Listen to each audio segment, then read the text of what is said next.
Fewer. Fewer. How many of you would identify as Deadhead? Okay, this is good. We're going to have a great time tonight. This will be fun. Like Kathy said, I've never thought of myself as a Deadhead, but I've always been a big fan of the band. And when I came to work at the Chronicle, actually even before, I did my first interview with Jerry in 1970. When I came to work at the Chronicle, one of the things that I determined was that the Chronicle should be market leader in Grateful Dead news. So you were going to read it first in the Chronicle if it happened to the Grateful Dead. I did that for 36 years. Over the course of that time, came to know the fellows in the band, and they're all remarkable individuals. Also got to know many of their equally remarkable associates.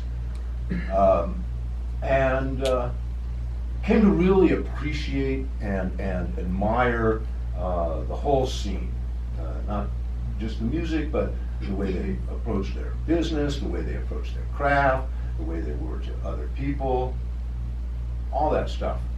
I really like being around them. Grateful Dead concerts could be something of an ordeal. They could go on really long and not get anywhere rewarding for a long time. But there were times where you got places you couldn't get any other way, you never expected to be, and you were never going to be again. And that's the game.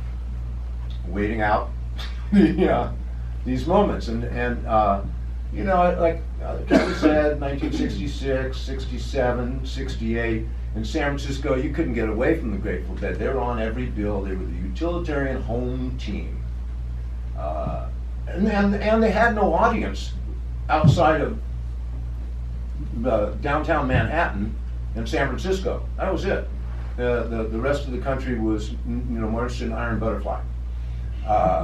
And so that's how they made a living, was playing concerts and performances around Northern California and then going to New York 3 or 4 times a year. We saw that all the way through to about 1969 when they became their own show. They had the New Riders opening. It was sort of like the Johnny Cash show. Carl Perkins would play and Carter family would sing, and then they'd all come back when Johnny was on. And from then on out, they were an act. They didn't have support acts. They didn't have opening acts. They just play all night. And I don't know how many nights they played at Winterland, but that was a very beautiful hall to hear rock music in, and the Grateful Dead had that thing wired down to the max. They could make that room move at will. So many hours at Winterland at Grateful Dead concerts. The mind swims.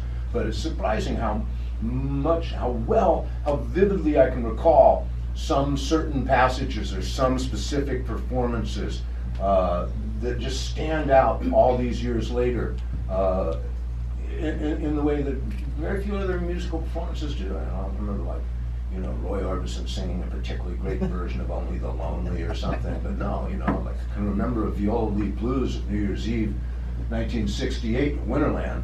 It was just, it was one of the most greatest thrills of my young life. So I always wanted to write a book about the Dead. I'd been around the scene, I knew these people, and I found them fascinating, and I actually thought I had written one in 1994 called Summer of Love, which really was an ensemble portrait of the San Francisco 60s rock scene. And I thought that I had so prominently featured the Dead and that I had lodged them in this narrative as kind of the winners, the guys who stayed true to the code. That there would be received as that. Had a Jerry Garcia cover blurb. If you want to find out about the San Francisco music scene, Joel tells you. But no, it just went off into the world as an ensemble piece, and I never got it noted for my contributions to Grateful Dead literature. We're going to leave that to people like David Gans and Blair Jackson and Dennis McNally, and also guys like David Brown. They're just so much writing about this subject and gone in such depth and detail. I'll never find a way to sort of edge into the middle of that. However, when Jerry died, I felt, again, incumbent to cover the whole transition, not just the funeral and the memorial, but what are you guys going to do next? And instantly, I sensed that there was this overriding drama to everything they did, that they were so, they were in free fall, personal, professional, musical free fall, and everything they did was covered, draped in this larger drama, whether it was Phil's Christmas show or Mickey's Euro disco CD. Right away I started to feel that this was an extraordinary drama going on right in front of my eyes. As it unwound, what with Phil's liver transplant and all the various permutations and battles between these guys and coming back together and reunions and unreunions, and I followed it all in the Chronicle. And there came a point in 2006, about there, where I thought, this is a book. And this was a huge mistake, and I came to learn an important lesson in my, as an author, somebody working in the publishing industry. What had happened was there was a convergence of two events. One was the death of the long-standing road manager of the band, Ramrod. Now, Ramrod was a very special person, and in fact, really, outside of Jerry, there was nobody more Grateful Dead than Ramrod. And his death was really a huge loss to the band. And it happened to coincide, like within days, like maybe 2 days, with a big moving van pulling up to the headquarters in Nevada and taking the tape archive out, the legendary vault, and moving it down to Burbank to be in some temperature-controlled warehouse owned by Warner Brothers, who are now going to have licensed the catalog. The four guys weren't speaking to each other. It was over. Real estate was sold, the office was closed. Just like, wow. So I put together a proposal. And it got just roundly laughed off. Oh, this is a great book. It's just a fantastic downward spiral to some horrible ending, you know. Everybody's going to love this. So I came to understand that books, I always knew books needed a beginning, middle, and end, which is not true of newspaper articles. But books need to have a redemptive conclusion. And there wasn't any redemption then. So I didn't think about it, and years went by, and I left the paper and I stopped going to faux Grateful Dead shows, so I never saw further. And my last review of the Grateful Dead was the '09 show at Shoreline, and that was a whole Megillah on its own. But the you know, I mean, all those bands. But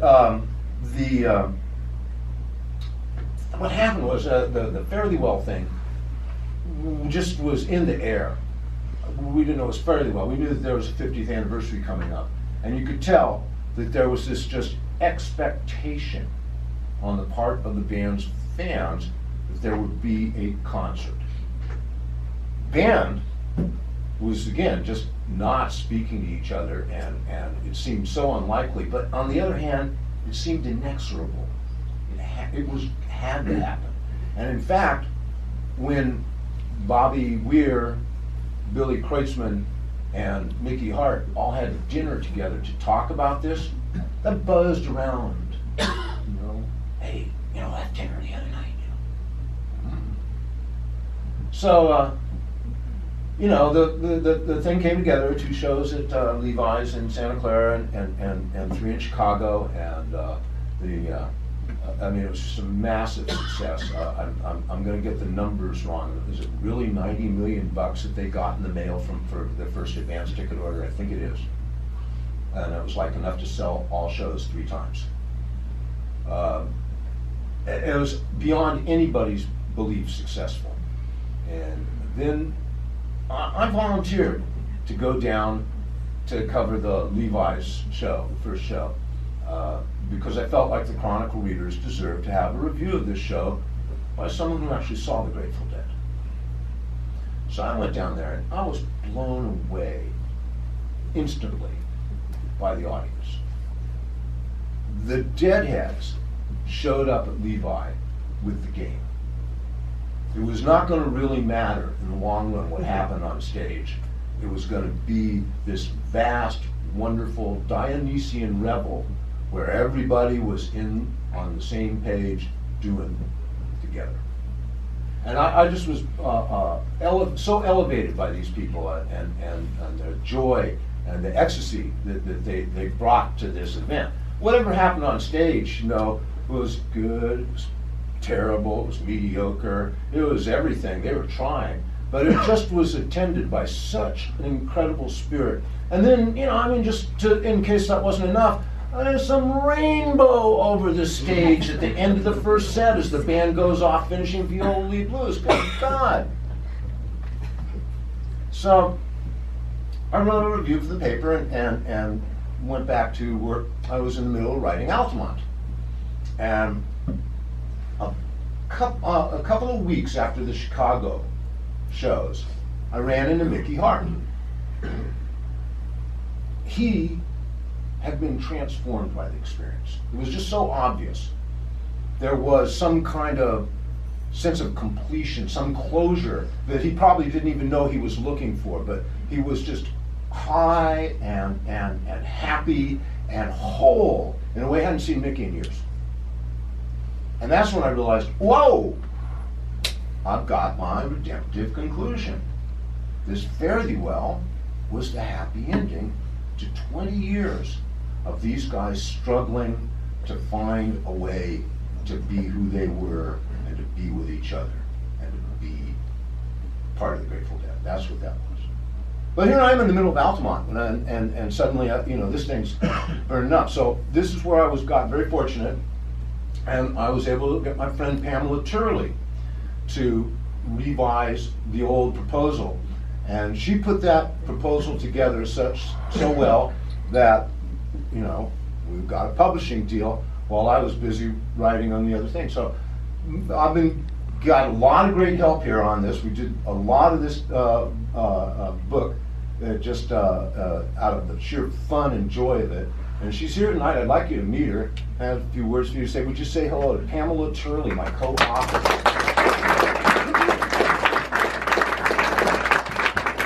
Thank you for letting me get up here. I appreciate it. So I never saw the Grateful Dead. I only saw about 150 post-Jerry shows. Somehow the Grateful Dead and I never crossed paths until 2005 in Atlanta, Georgia. I went to a Rat Dog show, and Jimmy Herring set in. So he had his lead guitar. And Bobby had already started adding Grateful Dead songs to his lineup. And there was enough Phantom DNA in those songs from the Grateful Dead that I was attracted to it. And to let you know how clueless I was, I didn't even know what a Deadhead was. Someone had to tell me. But after that show, I started traveling around the country going to other shows. I saw probably every iteration of the bands after 2005. I saw Phil and Friends at Red Rocks, and I was in New York both times the blizzard shut the city down, seeing Phil and Friends at the Beacon, and I did make the shows. I saw the Dead, the third coming of the Dead at Greensboro, North Carolina on Easter Sunday. A friend of mine who went with me made a sticker for that show. It said, "They have risen." But I did see the first 3 further shows at the Fox Theater in Oakland. So I guess what I'm saying is that I'm standing here representing the Fare Thee Well audience. Those people who were either too young or otherwise never got to see Jerry play, who only came to the band after Jerry died. And of course, that's what makes the Grateful Dead such a phenomenon, that they were able to attract new fans long after their heyday was over, after their band leader died, which I think is unique among rock bands. So I think that's unique among rock bands. So unlike Joel, who's been covering the band for 40 years, he sees the legacy in retrospect. I see the legacy backwards, because I've only been exposed to the interpretations of the songs, not the originals. So sometimes, like other Fare Thee Well fans, when I hear an original version, I'm sometimes surprised. For instance, Viola Lee, that Joel has mentioned. Viola Lee Blues. I've heard that song from Phil and Friends, Further, and others many times. But it wasn't until I heard the original that I understood what they were trying to do with that old blues song. So probably 3/4 of Dead and Company audience are not old enough to have heard Jerry play. And we don't even know what that was with Fare Thee Well, but it probably was more than half. So one of the thing that captured my imagination about the Grateful Dead was not only were they able to create this vibrant, colorful, dedicated, enduring subculture, they also showcased all genres of American music in one band, and they're still able to attract new fans when they're not making new music. So after observing this cultural phenomenon for 10 years, when Joel asked me to revise his proposal and work on this project, I jumped. So. Yeah, I'm so glad you did. So, we would be happy to entertain your questions. Quick one on the board. Sure. What is the end of Bandwagon? Well, Bandwagon was a venture capital program that the Dead were involved in that would have so interesting, because this is all happening as the internet's changing, right? 95, 96, there's no MP3s. But the Dead have a little website, and they're selling a couple of records and some t-shirts, and they're getting a lot of trade. And they run into a venture capitalist who's like impressed with their direct connection with their fans. And so he comes in to like see what he can do, and then MP3s come in. And it's like, whoa, So now he's like, the venture capitalist is talking to Dylan, talking to U2, trying to get this gigantic thing together called Bandwagon. Now Bandwagon could have been iTunes if they hadn't been fighting. And but once they started disagreeing on stuff, things stopped happening. And Bandwagon was one of those things. The other thing was the Terrapin Station Museum, which was, they got so far as to acquire a massive tract of land in downtown San Francisco. And when the wheels came off of that, these guys are sitting on some couple of buildings down at 2nd and Mission, and they made a bunch of dough selling that. Again, Grateful Dead style. They didn't mean to. Elisa. Great book, Joel and Pamela. It's like one of those you can't put down. I have a couple of questions. The first one is, have you heard from Bill or Jill Lesh? And could you describe the victims of Bill and Jill barbecue? And second is, good question. Let's get right into it. Put you on the fire. And the second would just be as a caveat to that. What was going on with Deborah Coons Garcia, and why is that a clear omission in the book? No, it's not an omission. I left it out. But that, but we get to do that. We get to decide what goes in the book and what doesn't. And I felt that chasing the Garcia estate after the original suit was a rabbit hole that didn't really apply to the basic theme. We talked to Trixie and MG and collected all the information about how they regained the rights, and we talked to Chris Sabeck, who was in charge of the Garcia estate recordings for a while. I mean, we collected the information, but when it came down to like writing the book, this just didn't, it just was rabbit trail. Phil and Jill, wouldn't expect to hear from them. Haven't heard from them for 20 years, why would I now?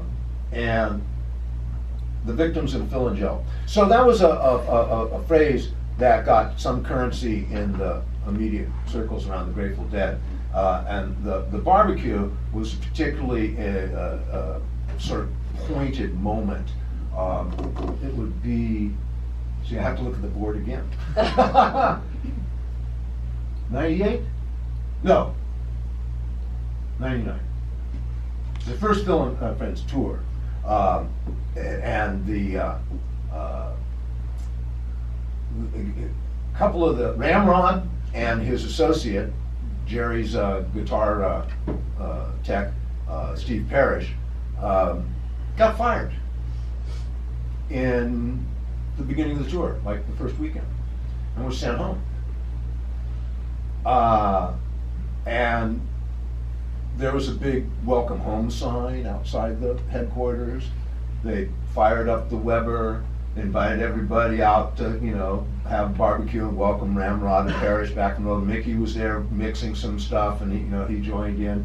And it was Peter McQuaid that told us that was the first time. And Peter McQuaid was the head of merchandise and eventually ended up being the head of Grateful Dead Productions.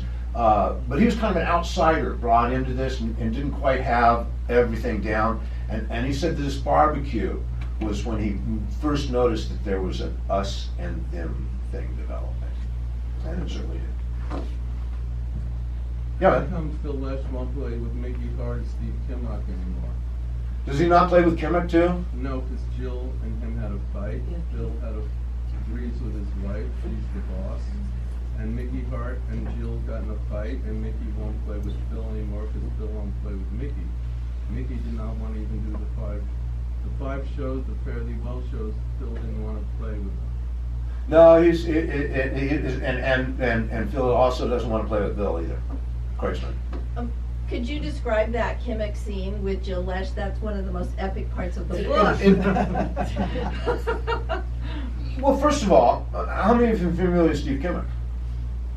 He just Great. was at the Sweetwater last weekend. He's such an incredible guy. They called him the guitar monk. And before he started playing with these guys, I mean, he didn't have an apartment, he lived in a car. This guy was all music.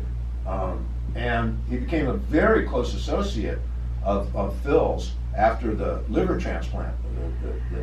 Steve was the guy who went over to Phil's house and brought him back into music, sitting there afternoon after afternoon. And when Phil started putting his bands together, Steve was in all of them. So when they go out on tour, and Kimmick, again, he's not an ordinary musician. He's like, first of all, he loves the crews. So he doesn't go with the band, he goes with the crew. Crew goes out to the shows early, he goes out to the shows early. He sets up his own gear, he hangs out with the crew. So Ramrod and Parrish getting fired was huge to him. And he saw them backstage with their airplane tickets. And I think Parrish jacked him up. Parrish said he did. What? You get $500? Jerry want to give you $5,000. Go in there and ask for more money. And Kimmick got into it with Jill while Phil watched TV. And Jill Lesh apparently is someone who screams when she argues. So he got yelled at, and he backed out of the room, and he goes into the sort of common area where they're serving food, and she comes right out and in front of everybody just says, well, you want money here, and she crumples up dollar bills and throws them at him. He pulled his gear off the truck, didn't go back to the hotel, drove home the next day. And I didn't know that he hadn't played with Phil since, but I'm not surprised because he's a musician of incredible personal integrity. Mickey and Phil don't get along. They would. It could happen in a minute. He has to apologize to Jill and maybe. Everybody's got to apologize to everybody or forget about it. That's right. But this is a lifetime experience for these people. Their lives didn't exist before the Grateful Dead, and so once they met each other, they became alive for the first time, really. And they're brothers. They're Joseph Campbell said they were tied at the heart. And brothers do fight. It's been known to happen. Sir. Yeah, I hope you elaborate on that in the book. I only read the blurb in the Chronicle today, and I wanted to come up and hear this, but it does seem on the one hand, transparency is a great thing, and I've been listening to the Dead for 40 years, and I'd love to know the stories. On the other hand, I have to say it has a little bit of a whiff of gossip, and I was wondering if you could elaborate on how you approached it, because I'm not really interested in reading about people who have fights with each other. I'd rather hear about the band and how they went forward after Jerry died. So I love this book. Well, you wrote it. Don't love all my books equally, okay? But I really love this one. I think it's got an incredible story in it. And the story is these four guys, crushed by grief, lost at sea, have to navigate their way to safe harbor, and they go through many stormy seas, many adventures, many adversities in that process. And to me, it's inspiring, it's exciting, it has this payoff at the end, and it reads like some kind of epic journey, some kind of hero's journey. That's what Pamela and I were always talking about in the back of the backstage of the writing. These were hero journeys. Now, some heroes don't do heroic things, and you have to contend with that as a writer of nonfiction. I didn't make any of this stuff up. It all happened, and it's relevant to the larger narrative. That's all I was about, was this story of these kind of brave, intrepid souls who had to figure out who they were to each other, and what the Grateful Dead was to them. And those were big, weighty questions for all of them, without Jerry Garcia around to help them understand it. So, I'll plead guilty to, tabloid trash or gossip or whatever you want to call it, but it doesn't, that's not the purpose of the book. The purpose of the book is to illuminate the struggles of four really remarkable musicians and highlight how the community that surrounded them really supported and buoyed them through this horrible years of adversity. And everybody came out winners at the end. It's kind of a beautiful thing. Thank you. Thank you. There was a mention in the Chronicle article today about the band not being happy with Phil singing the Hunter Garcia material. And I found that interesting because as kind of a Garcia purist, I and a lot of other people have not been happy and have been frankly horrified by that. So that's neither here nor there. Could you comment on that a little? So, I could comment a lot on that. The final show in Chicago is so beautiful until Phil sings Terrapin Station. And it's like just dropping a concrete block in the middle of a river that you're floating down. I played it to a couple of voice coaches that I know. And I said, help me out here. What's wrong with this vocal performance? I mean, I'm getting it here, right? It doesn't make it. I know that, but what's wrong with it? Well, okay. First of all, no breath. No intonation, inability to complete the consonants. I mean, these gals just like went, oh, this is terrible. I mean, I can help it. And in fact, Phil's vocal prowess was well known to the Grateful Dead. When Brent Midland joined the band in the 80s, I think it was the 80s, early 80s, late 70s, he could really sing. and they took Phil's microphone away. I mean, they took it away. There wasn't a microphone stand anywhere near him on stage in case he wandered up and accidentally sang into it. And here's another one for your heads, okay? Here's one for you. Box of Rain. Imagine if Bobby sang that. Would have been a classic. Still pretty classic. It is, but it's got a very poor vocal performance on it. And It's the Bobby only song Weir, I've ever known him to sing well. that's never been part of his thing. And Bobby Weir has become like a Merle Haggard or George Jones or something. He has developed such immense nuance in his vocal abilities. He blows my mind, and never when he means to. You know what I'm saying? Like, you know, so it's the casual thing he's not paying any attention to that like shakes me to the ground. Like, wow, did you just do that? Whoa. But the Fare Thee They Well call it shows. Shatnerizing that with Further, as if William Shatner was doing it. Yeah. It seems like all you're doing is just rehashing the history of the Grateful Dead. I was around in '69. I've seen a lot of your columns, and I think the way in which you are dissing Phil and Joe Lesh is totally inappropriate. Totally inappropriate. You know, I just want to say, like, to the point of like that and the gossip. I mean, I've been going to Terrapin before it was open to the. Open Thanks for person. coming. Yeah, and the one thing I would say is I think that Pamela and Joel are very credible authors, and this book is like a finely woven tapestry. And the interviews and the facts are so credible. And I've been to more Dead shows than anybody I know. And the fact checking and the way it is written is just almost like looking at a beautiful tapestry. And it's something that I appreciated as a Deadhead, not seeing it as a tabloid genre, if you will, and not a pseudo-intellectual essay. It's beautiful. I Thank couldn't you put so it much, down. Elisa. That's So very. also, I believe that all of these events are very integral to the entire story and to the journeys that these guys all had to take. So all of these events, it's not fun to report tawdry or unpleasant things, but those things are so important to this entire story and to the journey that these guys were on. And you were very factual, and it was just very credible. The journalism is, you can't put it down.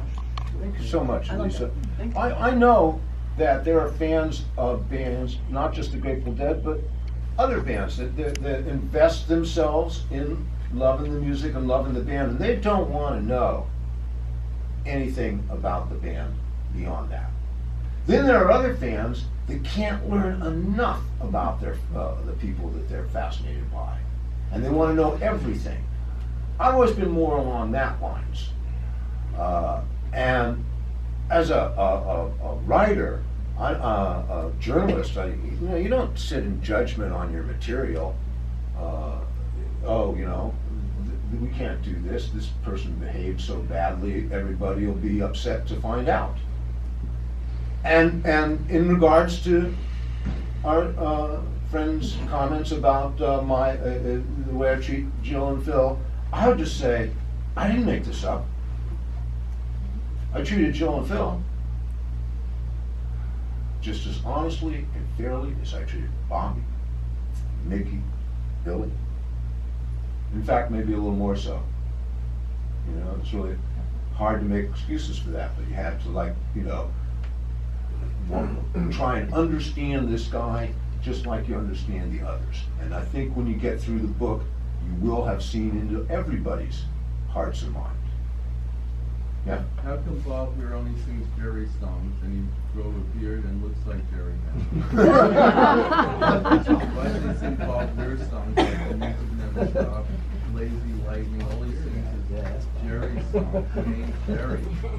He ain't Jerry. Bob Weir was, they were all struck dumb by Jerry's death, but Bob lost his father. Yes, he did. I wrote Jerry's biography, Captain Trips, but you didn't mention before he Oh, you're died. Sandy Troy? Yes, I am. Well, hey, thanks for coming. And I liked your We've book. never met. I liked your book. I read it, and it's a good book about after Jerry, but as we all know, the Grateful Dead were about Jerry Garcia. Everything else is dessert. See, that was my sense of going to see these bands, and I had to. So I'm working the Chronicle. They were news, right? The other ones had to be reviewed, and then you have to go to the concert, and you have to be fair. You have to take it straight on, you know, because I mean these four guys have a right to play this material, and there's an audience that's going to support their efforts in that regard. What am I supposed to say about that? You know, that's all right. But then, yeah. Sandy's so right. I mean, this is just the Emperor's New Clothes thing. Like, these guys without Jerry Garcia just aren't the same thing. And the only thing that can replace it is in the audience. And Mickey told us that. Yes. Mickey The said audience- the audience is the Grateful You Dead know, now. I have a niece that's born in 1996, and she's a fanatic. She never saw Jerry, and she loves the great. The audience is basically the same. They think John Mayer is Jerry. Yep. It's a tragedy, but it's ridiculous. I've met Bill sing. right. Exactly. Box of Rain isn't as bad as you think it is. I go to Terrapin all the time. Phil, you know, it's like an acquired taste, like caviar. Phil can sing like he sings. That's it. I understand that. I understand that. Back there, yeah.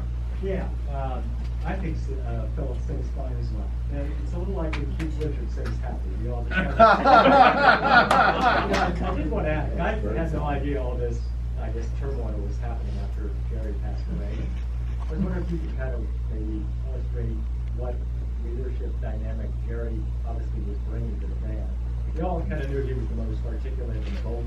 I had no idea he was obviously this glue that held all them together so tightly. Totally. So that's a very good question, because Garcia was such an extraordinary. There was nobody like Jerry Garcia. His personality was just built in a different way. You run into Jerry. First of all, he's going to want to know what you're reading, what you're listening to, what are you up to. I mean, it's like deferential. I always thought he was deferential. But the thing he set up in the Grateful Dead, because he was so much more imaginative, his vision was so greater than, but everybody had a piece of it. And Jerry had the big view. And he set it up so that everybody came to him for his approval. He never had to lead actively. All he had to do is say, that's good, that's not so good. And all this thing circulated around him, so that after he died, each one of the four guys thought Jerry had been their best friend. They did not have that illusion about themselves and each other. But each one of them, and they can make a case for it. Kreutzmann's book is all about that. Bobby was raised by Jerry. He was 17 years old, dyslexic, and gone to 7 high schools and failed to graduate when he joined. I saw that work out. Those guys adored each other. So I mean, this was, and Phil and Jerry were responsible for the whole sort of crazy experimental end of the Dead's music. I think of that third album, Moxa Moxa, as just like total Phil and Jerry combination. So all these guys have this relationship with Jerry. Jerry was the hub. And you take the hub out, and the spokes are just lost. And it was a very novel executive decision style. And it's mirrored all throughout the Grateful Dead organization. You know, their managers, who all stole money from them, almost to a single one. Cameron not, you know, he doesn't have any money, so you can tell he didn't steal it. The road crew were paid as well as the musicians. I mean, they have $1 million roadies. At one point they ran everything they did. They had their own travel agency to book their tour. They had like 300 people working for them. And that became something of a burden, and they shut down for almost 2 years.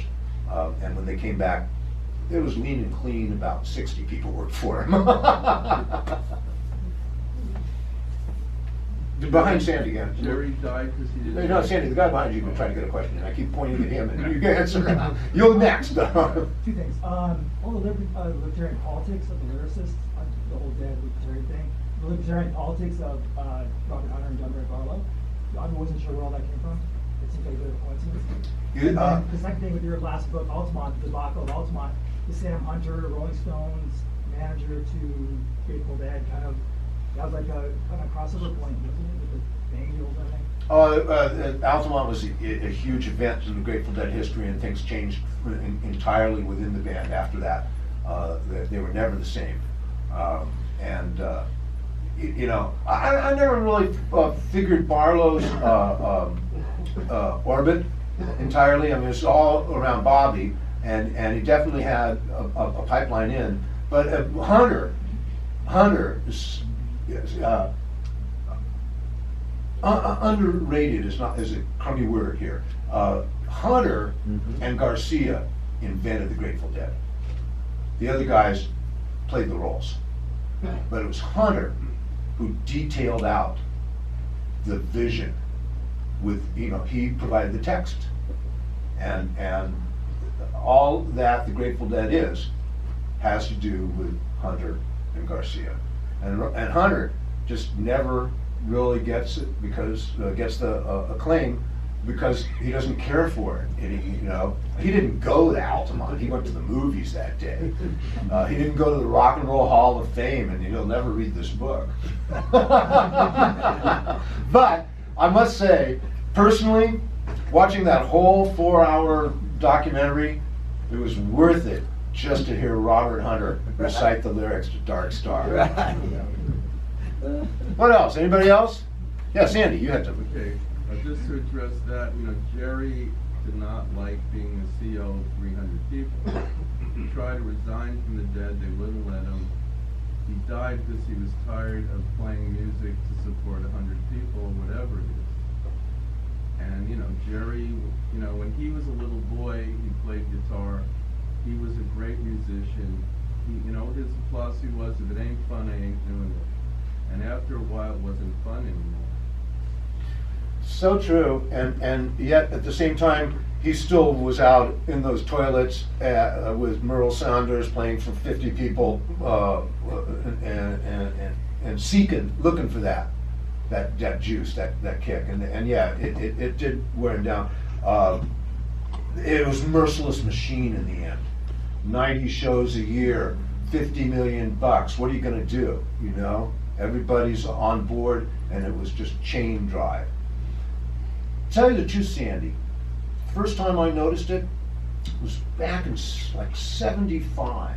I think it's in the hiatus period, but there was a free concert in Golden Gate Park that had to do with a bunch of Soviet marchers coming to San Francisco for peace or something like that. It was a real ad hoc, lame, hippie thing, but it brought out some of the guys, And I remember I'm backstage with, here's Grace Slick complaining about how hard it was to park and give me another beer and all that.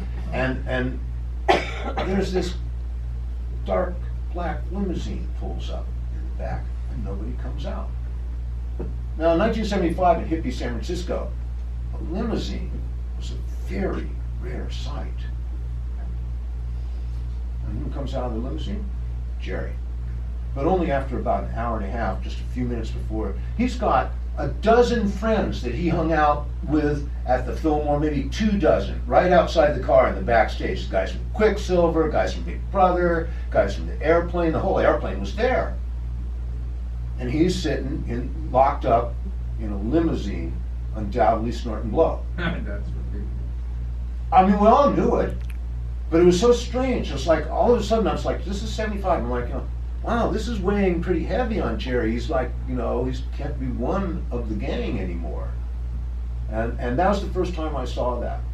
And after that, every time I ran into Jerry or saw him working out, it was that kind of thing of him trying to balance his way he wanted to live life with the way everybody else expected him to. What a burden to, have the anticipations and expectations of the Deadheads on your shoulder.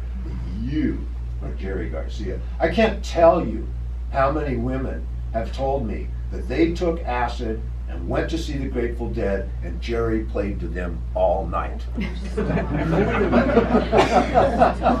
And it may be true in every case.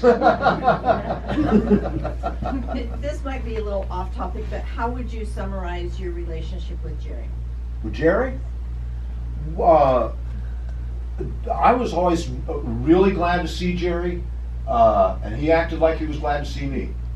I think he did that with everyone. And I'm not sure that, he was a Chronicle reader, so he kind of knew who I was, but we didn't have like the personal relationship that I have with like Bob or Mickey. Bobby and I are at a party with Sammy Hagar, and Sammy's all, new friends with Bobby, and he's like trying to get the whole thing down. He says, so, hey, how long have you guys known each other? And I said, well, I first met Bobby about 1973, but I don't think he noticed me for like 3 or 4 years. And Bobby said, not even then.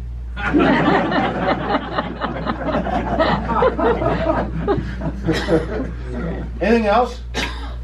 Well, listen, come buy some books. We'll sign them. I love this book. I guarantee you it'll keep you up night.